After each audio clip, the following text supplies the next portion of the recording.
Hey, gorgeous. Welcome to the Bernadette Jackson Podcast, where we are redefining how the world views women with daddy issues by discussing topics, sharing stories, and gaining insights, all from the perspective of a fatherless daughter. I'm your host, Bernadette, the creator of Her Way Relationship Intensive and your favorite fear investigator. If this is your first time here, here's what I want you to know. The fear of abandonment and rejection is the lens through which fatherless daughters do most things. It informs how they show up in every relationship. Most fatherless daughters are operating in the fear of abandonment cycle, and they don't even know it. Each week, I focus on a topic that highlights how fear shows up in our lives, either through conversations with others or deep dives into the insights that I have. If you'd like to know if you're on the fear of abandonment cycle, go to BernadetteJackson.com/FOA cycle and take my free assessment.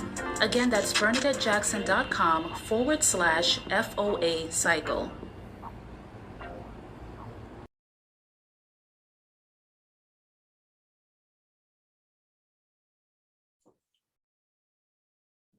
Easton G. Marks served the Seventh-day Adventist Church as a minister in his native land, Guyana and Barbados, before he migrated to the United States.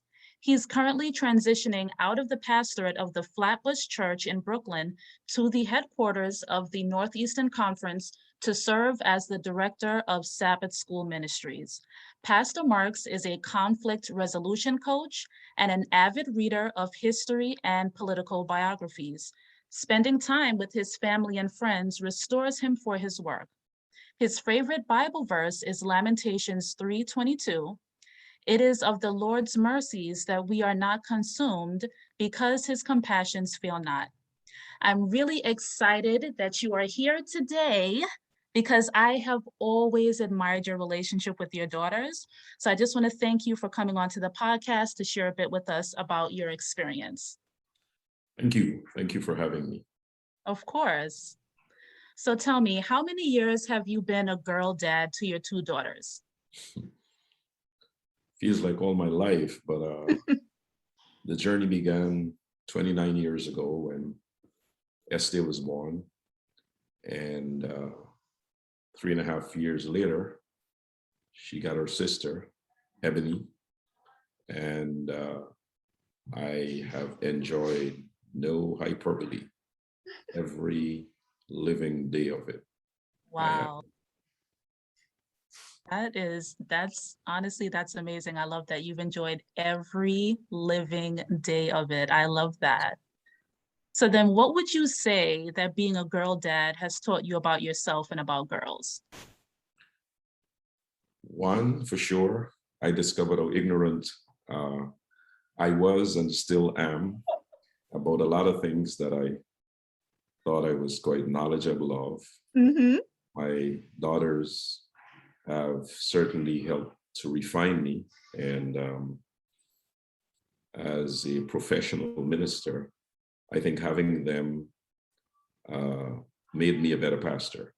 A lot more sensitive to younger people, women, just how certain things sound in other people's heads when we say them, and learning things that you should just not say.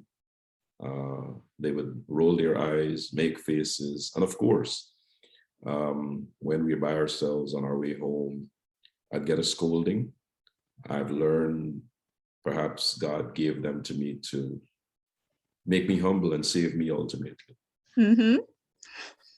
I love it. Okay, so then would you say that your view of women and how you treat them has been changed because of your relationship with your daughters? Absolutely. Most definitely. Looking at them when they were in high school, for example, and discerning what I believe was some degree of sadness going on in their hearts, made me think, what could be wrong? Because there are days when they would speak volumes, literally just tell you whatever. And then there are days when they would just shut down. I remember especially while Esther was away in college, at Oakwood University, I would be with Ebony coming in from high school, and someday she'd get in the car and I would just know something happened, something is wrong. And I would say, "What's up?" And she would say, "Nothing, Daddy." And she would just drop back the chair and shut down. In addition to learning to leave them alone when they're like that, it also made me wonder, like, what could it be? And obviously I would think, is it a guy, guy stuff? And it really made me repent of some of the insensitivities I had when I was in high school towards my girlfriends, and wonder, like, did I make them feel that way? So yeah, I would say I learned that the world out there is not kind, and I want to make it kinder so that my daughters don't experience some of the brutality that's out there. I like what you said there, where you started to get a little bit introspective and you're thinking, have I done that to my high school girlfriends, or, just any number of things about what could possibly be wrong, but also like understanding that if they needed the space, that you would just give it to them and not force them to say what was going on. So with that, like with learning all of these skills, do you believe that it has improved your relationships with the women in your life as well? I hope so. I think I've learned to, like I said, I believe earlier, I've learned not to ask some things, not to probe. And sometimes, we just want to probe because we think if we know, we can solve. Sometimes it's really not for you to know, and it will be solved. You just have to believe that this world has a lot of solutions that are not going to be generated by you. Yeah. And leave some stuff alone, and leave people alone when they want to be left alone. I think that that's good. So what would you say your relationship is like with your daughters now? Rules are changing constantly. We are like friends who are adults, but I'm still their father. They still reach out to me in their times of need for opinions and for support, and I still sense when it's needed, and I offer it when I can. And but it's amazing how your babies become women, in my case, and after a while, you just operate like almost like equals. Yeah. You take their counsel and their reprimand when they come, and you don't. For me, I don't sulk. If I do, not for long, because I know where it's coming from. It may not be said the way I used to say it when I was their age, but I know it's all good. I'm not questioning at all at any point whether my daughters love me. Yeah, I definitely get that. And would you say then that you've had to search yourself for your views or your beliefs or habits to make sure that you were intentional about raising these girls? If you would repeat, I probably will give you a more correct answer. Sure. Do you think that you have had to search yourself or your views or your beliefs or any of your habits to make sure that you were intentional about raising your daughters? Yes, my beliefs, just my core beliefs, just my beliefs as a Seventh-day Adventist, as a minister, as a man, as a Guyanese American. That's a lot I just said there. Yeah.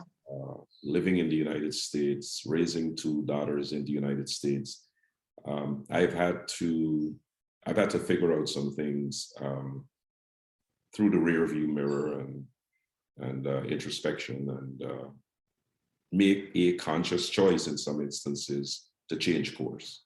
It may not be what I really wanted to do, but I sort of figured this is the appropriate thing to do, and I try to do it. Yeah, I know exactly what you mean, especially as being a West Indian myself. Like a lot of those beliefs can be very, very different to the way we decide to raise our children now. So I definitely get that, completely get, Seventh-day Adventist beliefs and whatnot as well. So I definitely can understand that. Can you expand a little bit on maybe one thing that you have had to do in terms of pivot to make sure that you are being intentional about raising your daughters in the face of beliefs that you might have had to sit down or reevaluate or whatever it was? I think part of it is cultural, and I think sometimes we take the cultural as gospel, Mm, as global, universal, and recognizing it with your children will certainly inform you that it exists for your congregation or your office or your factory, wherever you work. It's real that West Indians are not Americans and Americans are not Asians, and so on and so on. And when you get into this diverse community, I think you're a lot more sensitive if you've been learning with your children as they're growing and you're growing with them. mm-hmm. I think there are some things you don't say anymore. You're not so inclined to judge everything based on how they appear. Uh, for example, in the worship setting, as the chief worship leader in my congregations, I've had to constantly help my congregations understand that there is no such thing as a worship style. There is worship. Right. And there isn't a worship style that just wraps the globe like a blanket. There is Asian, and there is European, and there is American, and there is Southern American and Northeastern American, and certainly there's Caribbean. Mm-hmm. And go easy on what you're talking about, because you're probably wrong.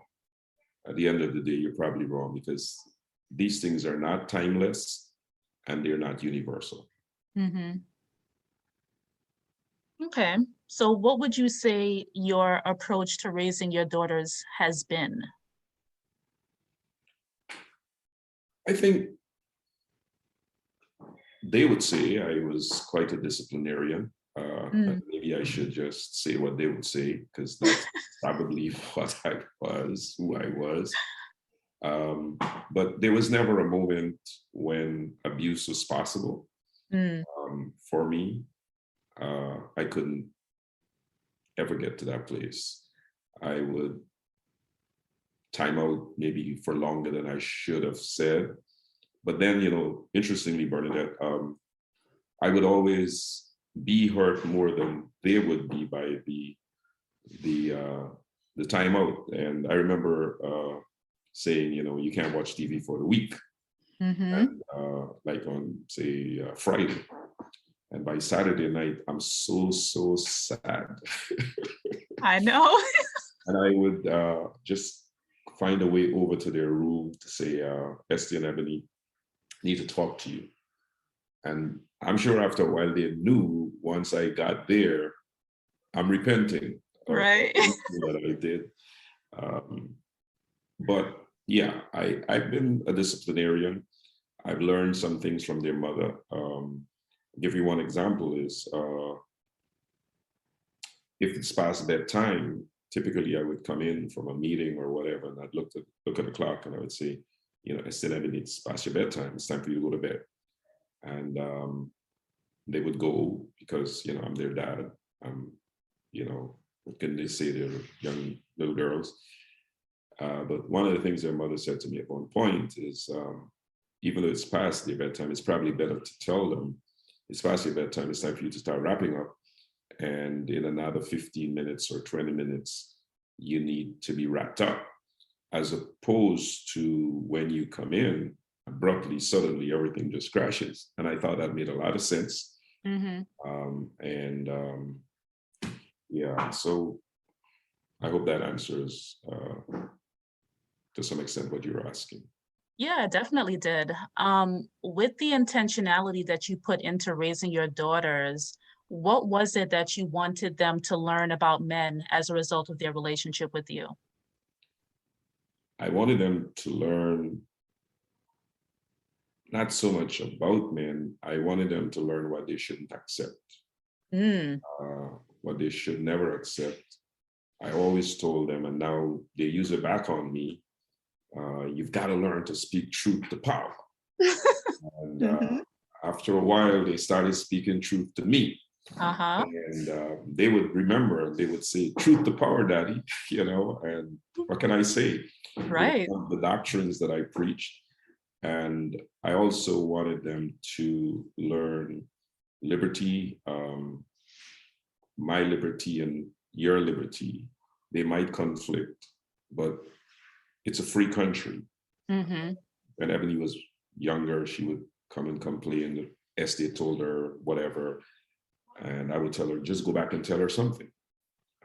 I wanted her to know that, you don't always have to come and get someone to intervene. You can say something. As Mm-hmm. long as you don't say anything obscene and, vicious.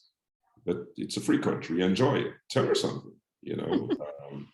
So I wanted them to know that. I also wanted them to know if life brings them to a major, major crisis with their families, they can always come home. They can always, wherever home is for me at that time. If I'm in a little basement, just elbow room, they can come there. Um, I wouldn't ask a lot of questions. The door will be open. In fact, I hope they would have a key to wherever I live, and whatever door I use, Right. they can just come on home. I love that. So you want them to know that they always have a safe space with you wherever you are. I love that. Yeah. My Love that. newest doctrine to them is you can never do anything to make me not love you, so don't even try. Mm-hmm.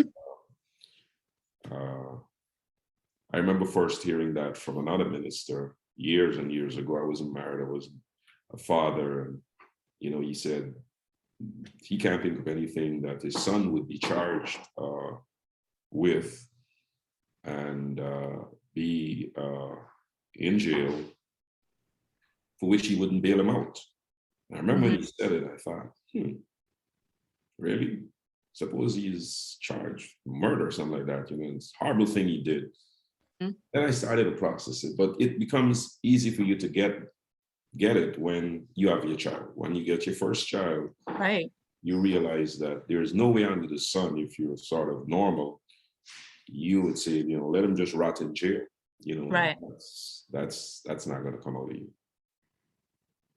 I completely agree with you. And I actually tell my daughter the same thing, that there is absolutely nothing that she could do that would diminish my love for her, that would change the way I felt for her. None of that.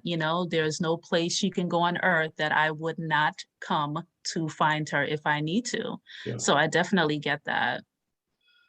What is one piece of advice that you would want your daughters to never forget?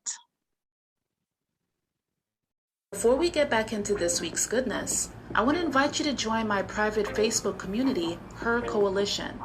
I make it my business to create safe spaces for fatherless daughters to learn, grow, and heal, and H.E.R Coalition does just that. We go deeper into conversations about the things that we discuss here on the podcast. I teach a new topic weekly, we share stories, and we just support and love each other. It's a space I wish I had growing up when I was clueless about how my fatherlessness affected me and yearning for a deeper connection. But I was just too paralyzed with the fear of rejection. Healing happens in community with like-minded and like-hearted people, and I would love to be in community with you. So join H.E.R Coalition at BernadetteJackson.com/community. The ladies of H.E.R Coalition get to choose the topic of weekly discussions. They get exclusive access to events and first dibs on all that my brand has to offer. So again, join me in H.E.R Coalition at BernadetteJackson.com/community.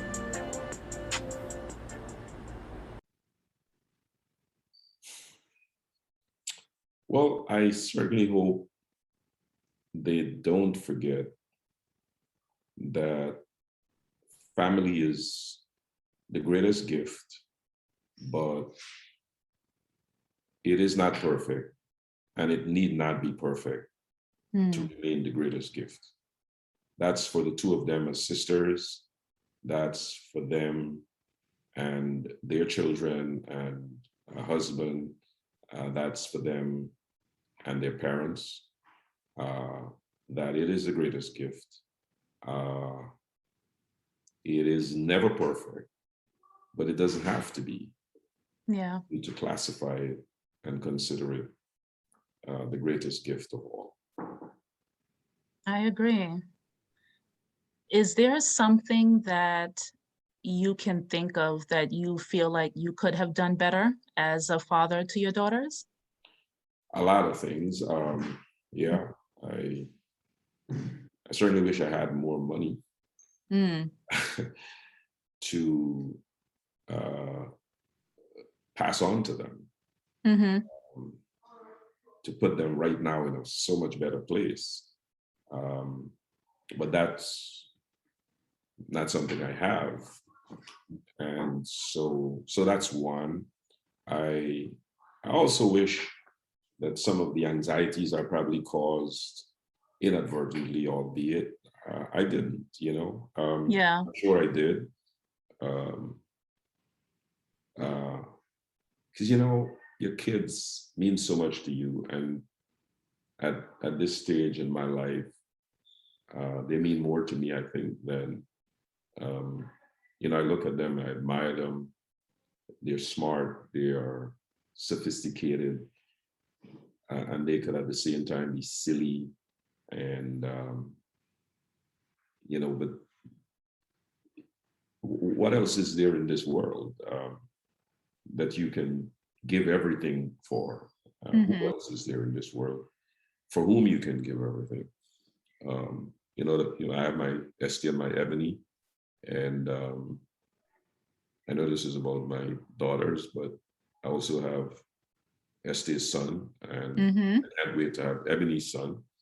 I told them they would have sons first because I didn't have a chance to be a father of a boy. Right. But that's like my life right now.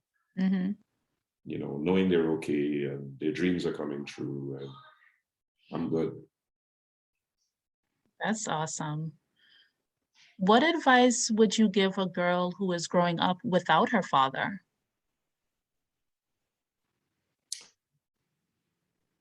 I would say there are some great men in the world, and you have to, in a sense, adopt one of them as your father.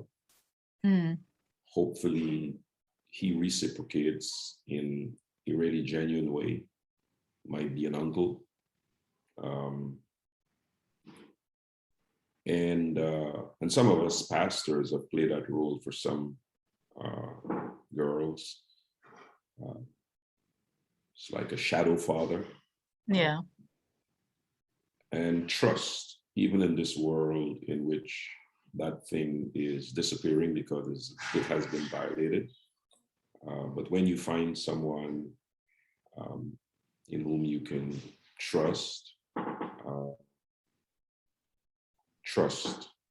and for some people, it didn't work out, the trust thing, but I hope they heal and they learn to trust again. Maybe their husband, but it's a great thing to know your dad is there. He's there.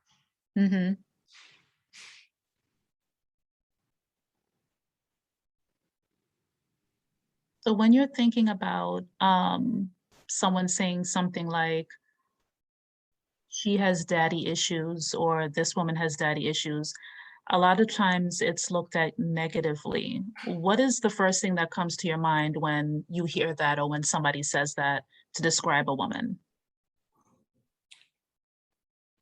The connotation is negative for me. Um, sometimes it's because of an absent father. Father was never around, and sometimes because he was around. And the devil that he might have been. And I think those individuals need not be spoken of in that way, but we do. These are hurting people. No fault of theirs if their fathers fail them. And it's okay for any guy who's listening to this to know that even if you weren't rich and you aren't going to be, and you don't have any material possessions to bequeath, you can be a great father. Yeah. If you're there physically and emotionally. And, a lot of us Black people would have nothing to leave behind. And especially if you live in the United States, where most of the wealth is inherited. But that doesn't mean we have to be MIA, and that doesn't mean we can't be the world to our children and our daughters in particular. I love that.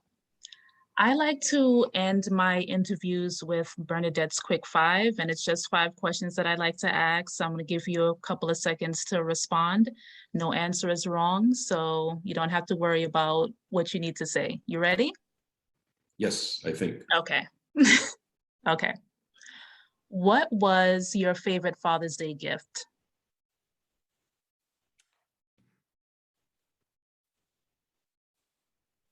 I believe it was cufflinks with my initials. Nice, I like it. Very classy. What would you say is the way in which you would like to be affirmed as a father?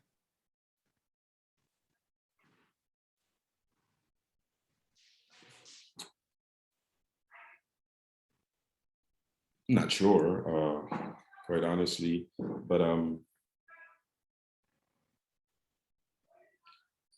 I love my daddy is enough.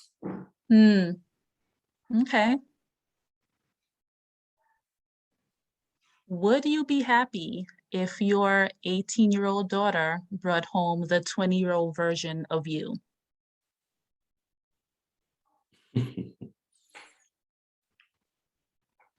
Maybe some days, maybe not some days.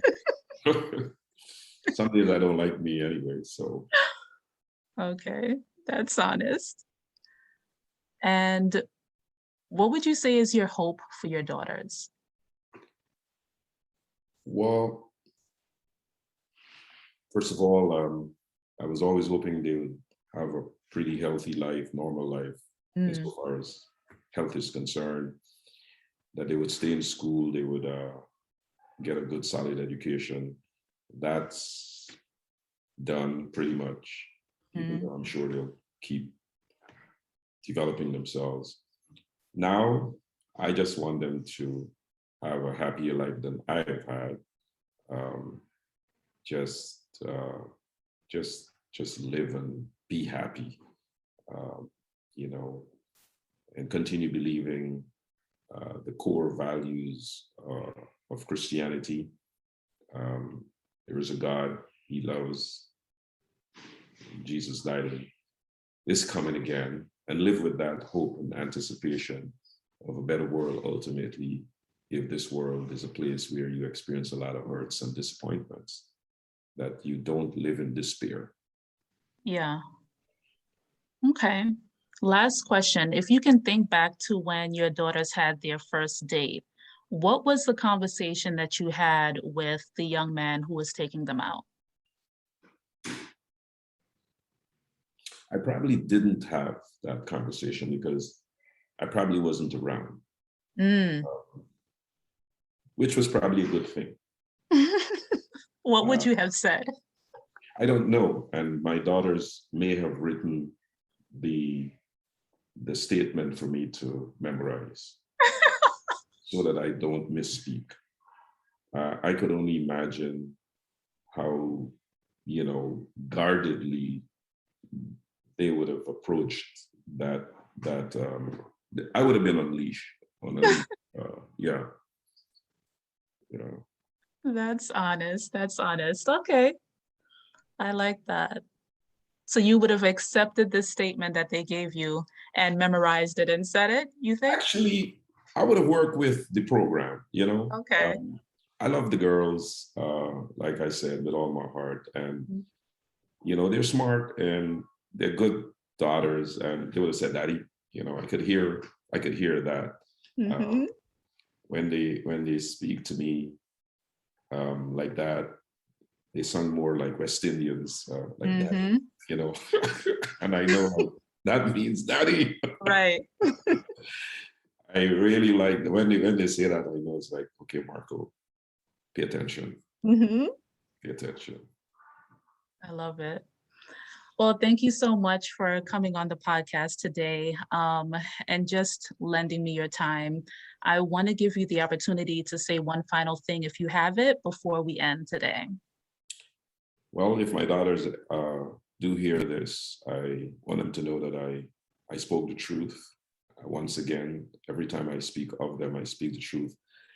I love you both, Esty and Ebony, with all my heart. And for those ladies who didn't have a great experience, either because their fathers died or he was just not around in a quality that they would have wanted, there is always another chapter of life.